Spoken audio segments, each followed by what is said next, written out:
안녕하세요. 사공중입니다. 인사드립니다. 저는 동국대학교 의과대학 정신건강의학과에 있습니다.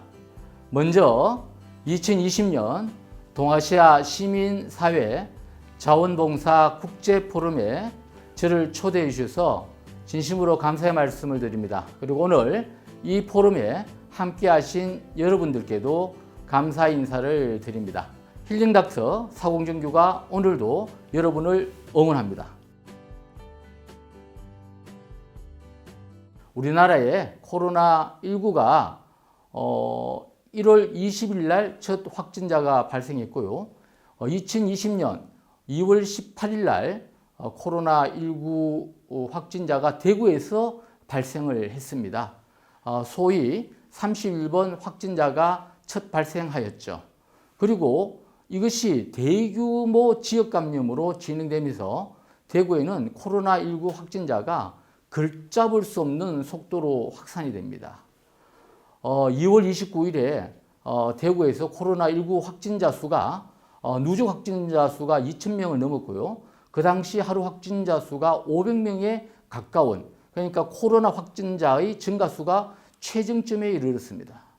2020년 그 당시 2월에 대구의 상징 수문시장이 문을 닫았습니다. 수문시장은 조선시대 개장 이래로 한 번도 문을 닫지 않은 시장이었습니다. 대구의 상징이었죠. 대구가 완전히 멈추어 섰습니다. 저는 이것을 보고 제가 의사로서 사명감과 책임감을 느꼈습니다. 저 개인의 힘은 비록 미약하지만은 저의 의료봉사가 코로나19 환자분들에게 힘이 됐으면 좋겠다라는 마음으로 2020년 3월 1일 날 저는 코로나19 거점 병원인 대구의 모병원에서 의료봉사를 시작했습니다. 제가 의료봉사를 하면서 제가 느낀 것은 코로나19 환자를 제가 회진도 하고 또 면담도 하고 또는 검사를 하면서 느낀 것은 코로나19 환자들의 대부분은 코로나19의 감염병 때문이 아니라 코로나19로 인한 불안, 우울로, 즉 마음의 상태가 더 아팠다는 사실을 목격했습니다. 코로나19 환자분들이 저의 어떤 격려와 위로 속에서 힘을 얻을 때마다 오히려 제가 그분들께 더 감사한 마음이 들었습니다.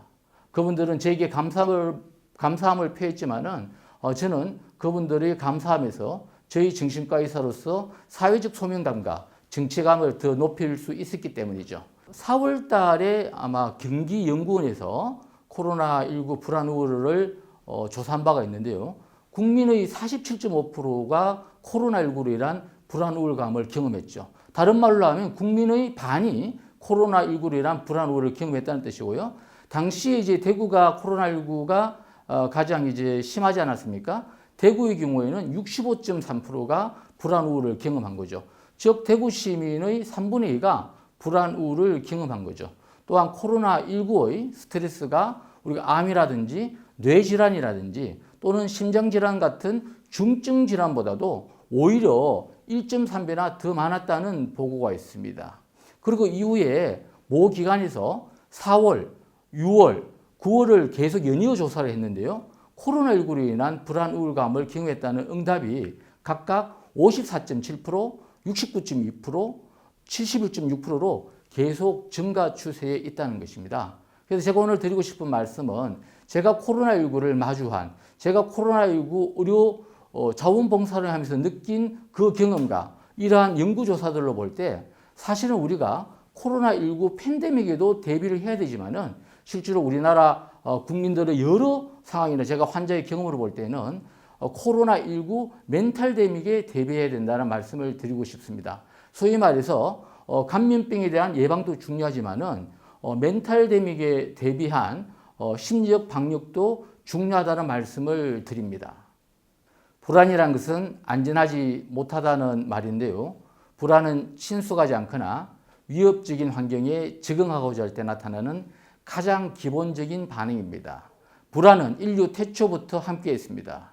예를 들면 원시시대에 숲속에서 부스럭거리는 소리가 나타났을 때 이것을 맹수라고 생각하고 피한 인류가 있고 계속 불안해하지 않고 피하지 않는 인류가 있다면 피한 인류가 불안해서 피한 인류가 생존 가능성이 더 높았을 것입니다.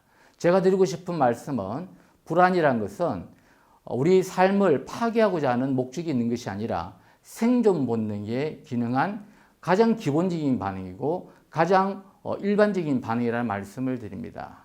물론 우리가 지금 코로나19로 겪는 불안이 있을 수 있습니다. 그러나 우리가 겪는 코로나19의 불안의 대부분은 우리가 두려워해야 할 병리적인 것이 아니라 누구나 그럴 수 있는 또한 지나가는 일반적이고 정상적인 반응이고 이것이 삶을 유지하고자 하는 생존 반응에 기인한 방어 기제라는 말씀을 드립니다.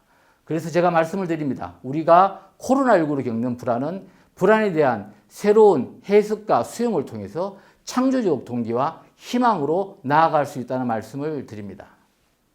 코로나19에 대한 적정 수준의 불안 좋습니다. 적정 수준의 불안은 우리로 하여금 코로나19 예방행동수칙을 잘 지키게 해서 코로나19의 감염 방지와 극복에 큰 도움이 됩니다. 제가 그냥 코로나19 너무 불안해하지 마세요 한다고 해서 불안이 경감되지 않을 것 같아서 몇 가지 비교적인 팩트를 근거해서 설명을 드리겠습니다. 2018년 통계청 발표에 의하면 2018년 우리나라는 폐렴으로 매해 23,280명이 사망하고 계십니다. 현재 우리는 코로나19로 441명이 코로나 폐렴으로 사망하셨고요. 비교 팩터 두 번째를 말씀드릴게요. 통계청 자료에 하면 독감, 인플루엔자라고 그러죠. 독감으로 인한 직접 사망자 수는 연평균 400명이라고 합니다. 또한 독감으로 인해서 독감의 영향으로 폐렴이 되어서 등등으로 사망하신 사례까지 포함한 소위 기여 사망자 수는 연간 2,370명이라고 합니다. 우리는 현재 코로나로 인한 폐렴으로 기여 사망하신 분이 441명이고요. 아마 코로나19 불안을 가지신 분들을 보면 대개 한 5가지 정도 불안이 있던데요.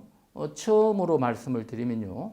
본인이 주변에 코로나19를 타인에게 전파할까 봐에 대한 이제 불안인 거죠.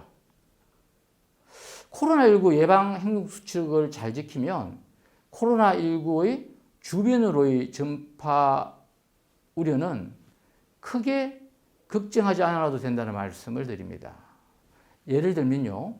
우리나라는 지난 4.15 총선에서 약 2,800만 명이 투표했지만 투표로 인한 코로나 확진자는 없었다고 발표를 했습니다. 그럼에도 불구하고 지나친 불안 없이 코로나19의 방역 수칙을 잘 지키는 것은 굉장히 중요합니다. 본인이 코로나19 감염이 되어서 주변으로부터 비난의 대상이 될까 봐에 대한 불안이 많으시던데요. 만약 코로나19 예방행동수칙을 잘 지켰음에도 불구하고 확진되었다면 그것은 불가항력적인 것이고 그 누구도 비난할 수 없다는 말씀을 드립니다. 전혀 내가 나의 전염성을 예측할 수 없는 상태에서 다른 사람에게 전염시키려는 의도가 전혀 없는 상태에서 확진이 됐다면 불필요한 죄책감에서 벗어나 코로나19 치료와 회복에 전념하라는 말씀을 꼭 드리고 싶습니다. 오히려 확진을 알고 난 시점부터 스스로 코로나19 예방행동 수칙을 잘 지키고 자가격리하고 또 치료를 잘 받는 것이 더욱 중요하다는 말씀을 드립니다. 우리나라 대한민국 국민의 대부분은 코로나19 환자나 확진자들을 응원합니다. 혹 코로나19 환자나 확진자들을 비난하는 분들이 있다면 그것은 비난하는 사람들의 문제이다라는 말씀드립니다. 결코 코로나19 환자나 확진자들이 비난받아야 될 대상이 아니라는 점을 말씀을 드립니다. 코로나19 환자와 확진자들은 치료를 받아야 할 의학적 환자이고 보호받아야 할 자랑스러운 대한민국의 국민이라는 점을 말씀드립니다. 코로나19 환자와 확진자들의 빠른 쾌유를 응원드립니다. 본인이 코로나19에 감염이 되어서 잘 치료가 되지 않을까봐 또는 사망할까봐에 대한 불안이 있을 수 있잖아요. 만약에 코로나19에 걸리더라도 걱정하지 마십시오. 80%는 무증상이거나 경증입니다. 이는 무슨 말씀이냐? 자신도 모를 수 있을 정도로 그냥 지나가서 그냥 저절로 치유될 수 있다. 또는 경증이면 치료를 가볍게 하면 된다. 이 말씀이고요. 또 나머지 20%도 물론 치료를 하면 됩니다. 특히 우리나라의 의료진은 그 실력이 세계 최강이라는 말씀을 드립니다. 또 한 가지 덧붙여 드립니다. 우리나라의 의료보험제도는 병원의 진료의 문턱이 높지 않습니다. 국민의 입장에서 또 환자 입장에서는 언제든지 병원의 치료를 받을 수 있는 아주 좋은 의료제도를 가진 의료 선진국이다라는 말씀을 드립니다. 대한민국 국민 여러분, 의료에 대해서 자부심을 가지십시오. 고맙습니다. 코로나19로 인해서 소위 사회적 거리두기가 있잖아요. 또 자가격리 등으로 인해서 외로움, 고립감을 넘어서 우울감을 호소하는 경우가 많은데요. 자, 홀로 있음, 과연 이것을 어떻게 바라보아야 할까요? 예를 들자면 게임 의존에 빠져서 밖에 나가지 않고 하루 종일 게임만 하는 사람이 있다고 칩시다. 그런데 그 사람에게 너는 이제부터 강제적으로 집 밖을 나갈 수 없다고 이야기한다면 아마 이분은 그때부터 불안하고 우울할 것입니다. 홀로 있음을 스스로 마주하고 자신을 만날 수 있는 소중한 시간으로 의미를 부여한다면 홀로 있음이 외로움이나 고립감, 우울감으로 느끼는 것이 경감될 수 있다는 말씀을 드립니다. 홀로 있음을 스스로 마주하고 자기 자신을 만나는 소중한 시간으로 의미 부여한다면 오히려 코로나19로 인한 변화된 우리의 일상이 다른 사람과의 관계의 소중함을 일깨워 줄 것이고 또한 자신만의 시간을 가질 수 있는 이유와 자신만의 시간이 소중함 그리고 자신과 만나는 성장 과정이 될 수 있습니다. 코로나19가 끝난 그 언젠가 우리는 우리 주변의 사람들을 더 아름답게 보고 더 배려할 수 있고 자기 자신도 성장한 모습으로 만날 수 있을 것이라 생각합니다.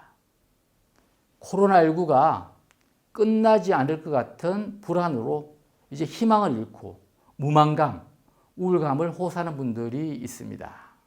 전문가들에 의하면요, 코로나19는 빨라도 내년 후반기에 종식이 된다고 합니다. 그러니까 지금 현재 시점으로 아직 우리가 코로나19 터널을 지나온 시간보다 남아있는 시간이 더 많다는 것을 의미합니다. 긴 호흡을 가지고 마음을 대비하는 것이 중요하다는 말씀을 올립니다. 코로나19가 장기화된다 하더라도 우리는 이럴 때일수록 우리가 어쩔 수 없는 부분을 받아들여야 합니다.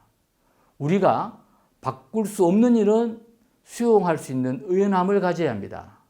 우리가 바꿀 수 있는 일은 바꾸는 실천을 할 수 있는 용기를 가져야 합니다. 그리고 이 둘을 구분할 수 있는 지혜로 코로나19를 바라보아야 합니다.